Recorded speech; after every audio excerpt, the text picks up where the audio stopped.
Asambleísta Abel Ávila.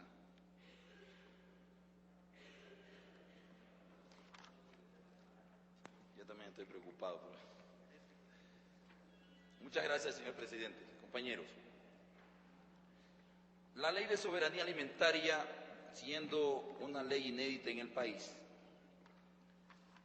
tuvo como inicio el de establecerse una ley marco que ejecute una ruta, un rumbo o que defina parámetros, como dijimos, en el tema de la ley marco, a propósito de que el artículo 281 y 282 de la Constitución empiece a aterrizar en el escenario nacional con la finalidad, obviamente, de hacer lo que es un grito no solo en el país, en América Latina, sino que en el mundo. La lucha contra el hambre, la lucha contra la desnutrición, la crisis mundial de alimentos, etcétera, son motivaciones que hacen que los países en estos momentos elaboren leyes que les permitan entonces, primero, luchar por una producción soberana nacional de alimentos que garantice la cultura alimentaria y obviamente la lucha contra el hambre. Además de esto, decíamos, no podíamos ver la ley de soberanía alimentaria simplemente en la producción de alimentos y en la lucha contra el hambre, porque a la par tenía que desarrollar las economías rurales, la producción del pequeño y mediano productor de alimentos del campo hacia la ciudad y la cadena alimentaria como tal. Es decir, la ley establecía algunos parámetros, incluyendo la lucha con la vieja historia del acaparamiento y la concentración de tierra y agua en este país, que en el caso de la costa se dedicaron a nutrir las chequeras de los grandes palmicultores y en la costa de los floricultores. Esa ha sido la historia de este país en cuanto a la producción agrícola. Las mejores tierras en la reforma agraria fueron dados a los agroindustriales exportadores de banano, de palma africana, de caña de azúcar, etcétera, y asimismo en la sierra. Las pésimas tierras fueron entregadas a los campesinos que a duras penas pueden hacer lo que comemos, la papa, el chocho, el verde, la yuca, etcétera. De tal suerte, compañeros, que me parece que yo sí creo que comparto las preocupaciones de Pedro de la Cruz, pero estas preocupaciones no pueden quedar solo en la preocupación, pues, compañeros. Las preocupaciones tienen que ir de la mano de una decisión política consecuente, coherente con la preocupación en los hechos. Esta ley en la cuarta transitoria planteaba incluso que se haga un programa que le condone las deudas a los campesinos que eran víctimas de la naturaleza, de las acciones intrópicas de la naturaleza, para que aquellos que debían hasta $5.000 sean condonadas, terminen los juicios coactivos, porque hay muchos campesinos que dejaron su producción bajo las cenizas del volcán Tungurahua y otros sobre el invierno, que ahora se recrudece y que debíamos haberlos beneficiado. Muchos argumentos, me recuerdo hasta el compañero asambleísta andino, para tirar abajo esa ayuda que debimos haberle hecho a los campesinos del país. Esas cosas no las podemos repetir, compañeros. Necesitamos ser coherentes. La preocupación es para dar un paso hacia adelante y que el pueblo sienta que las leyes que estamos haciendo van en estricto beneficio de aquellos excluidos, de aquellos explotados, de aquellos que no han tenido las oportunidades en la etapa neoliberal. Por eso es que consideramos que el tema de biocombustible hay que sellarlo como hemos planteado ahí, compañeros.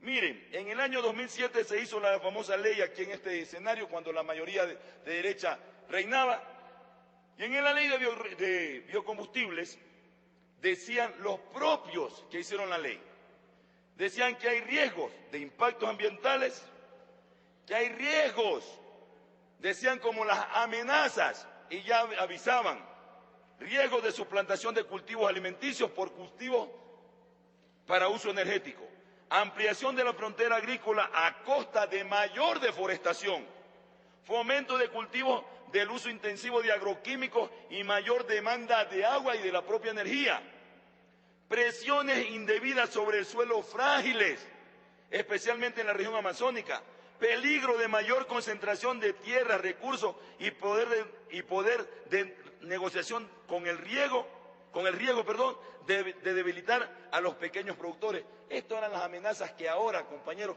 nosotros con la ley hicimos bien en evitar que se utilicen los alimentos en el país para generar biocombustible, porque todo lo bio tiene repercusiones bio, pues, compañeros.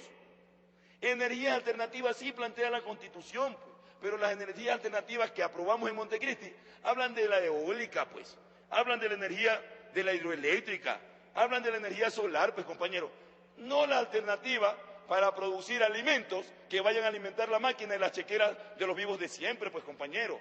Por eso es que consideramos que hay que sellar y que nosotros tenemos que... Hay la producción de biodiesel, decíamos, podríamos en el supuesto no consentido decir, bueno, ahí está, para que a través del piñón y la higuerita se haga eso.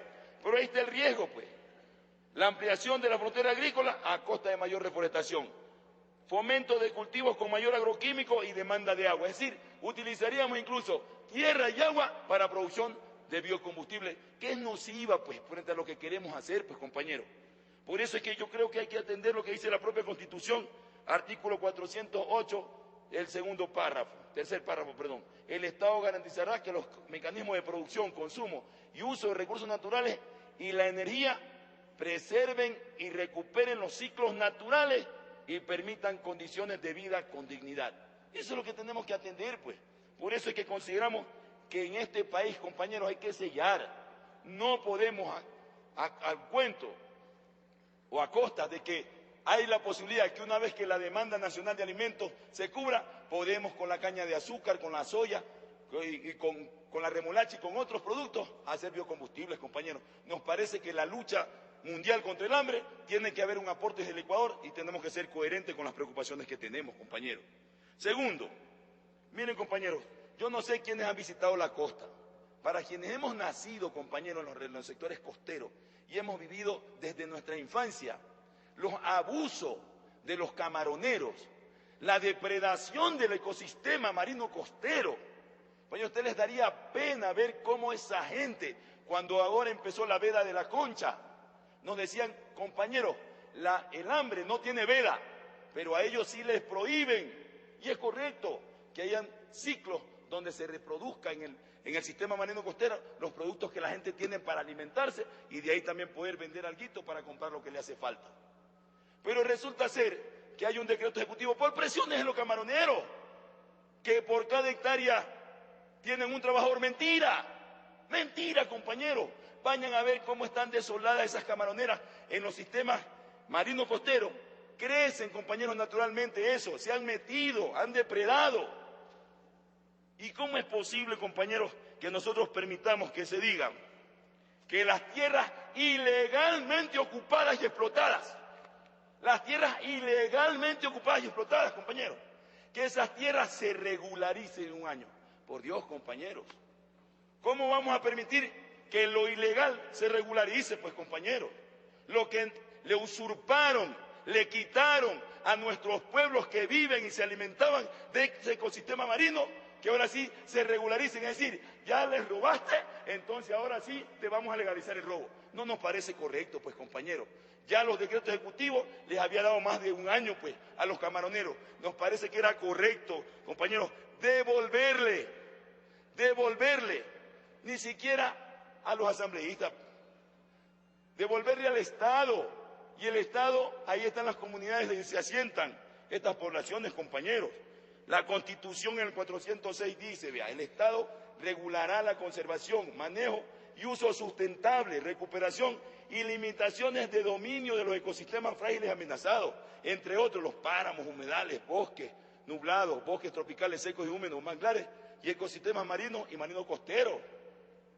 Pero si nosotros le damos la posibilidad que aquellos que usurparon las tierras de las comunidades, aquellos que se han tomado ilegalmente las comunidades, darle un año para que regularicen, compañeros. Eso es cuento de que hay un empleado por cada hectárea y que dicen 40.000 en el desempleo. Eso es falso, compañeros. Esa gente que usurpó ilegalmente el territorio de las comunidades tienen que devolverlas al Estado y el Estado desarrollar con las propias comunidades lo que está planteando el reglamento. Pero no me parece que habría que darle un año para eso. Hay que devolver esto. Y obviamente, compañeros, yo creo que hay que ratificar lo que hemos dicho. El país debe ser un país. libres de semillas y cultivos transgénicos, compañeros. Eso está en la Constitución. No estamos diciendo de medicamentos o de productos de uso para tratamiento médico, porque hay insulinas, etcétera. Estamos diciendo de lo que ya nos advierten algunas comunidades que tienen experiencia con el manejo de transgénicos, nos dicen no a la utilización de semillas y cultivos transgénicos. Por eso, compañeros, nos parece que nosotros debemos insistir en que lo que aprobamos como ley de soberanía alimentaria, que marca un rumbo efectivo en función de lo que queremos, la lucha contra el hambre, la soberanía y la cultura alimentaria en este país, la lucha contra la desnutrición, debe ser el ejemplo que demos y no este asunto de allanarnos un veto que lo único que hace es responder a presiones de los grandes chequeras, de camaroneros y de gente que nada de bueno le han hecho a este país. Muchas gracias, señor presidente.